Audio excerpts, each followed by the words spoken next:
अपन बनई बहुगे, पैसा खूबे कमाई बहुगे, तोरा से दूर चला जाई बहुगे, कबो न लौट के बहुगे।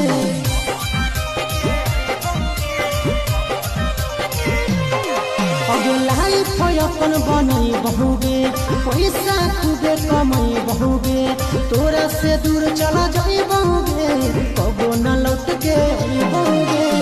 सागर बेदर्दी से बोले नाता तोड़ गे, यही अखिया में लोर गे, अब नहीं तो तोड़ गे, जहियो छोड़ी कमेले देगा लोर गे, देही अखिया